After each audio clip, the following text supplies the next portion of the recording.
na kasi ako kaya ano ko. Ang bigat ko na. Mabuti naman akong ganun. Kumusta yung kapatid mo? How's your kuya? Wala pa na akong balita na eh. It's okay. Kapag nakadayan ka dito, I need to apologize for everything that I did before. Paano ma? Mauna na ako. Malalakarin pa ako. Ito, dinala kita ng groceries. Salamat po. Salamat sa pagdalaw ng inyo.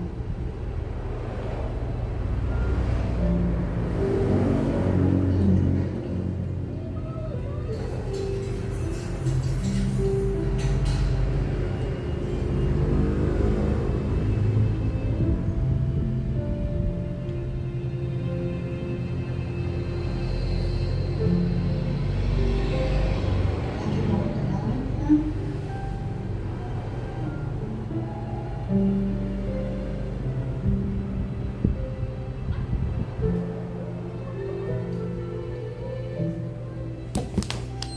Uy!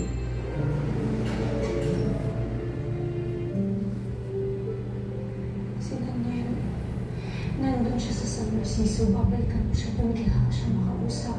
Kailangan ko siya makita. Kailangan ko siya puntahan doon. Babalikan ko sa Pilipinas. Kailangan ko makita si Daniel. Nandun siya. Kailangan ko siya makita. Kailangan ko siya makausap. Nandun siya sa San Narciso si Daniel. Kailangan ko siya makausap si Daniel. Kumalma ka muna.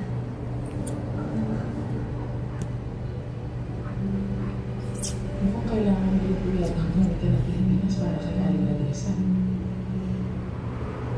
Simula na binigyan niya ang pangalan niya. Kinabahan na ako. Talaga alam ko sinutong Daniel na ito. Kaya siya kumuha ang bata. Ako rin hindi ko alam. Siguro nga po kailangan sabay-sabay na tayo umuwi ng Pilipinas. Kasi makakabili ko para kay Aling Lalisa. Siguro panahon na nga talaga para tuluyan namin hanapin yung anak ni Anessa. Ganun, kailangan ko na rin maghanap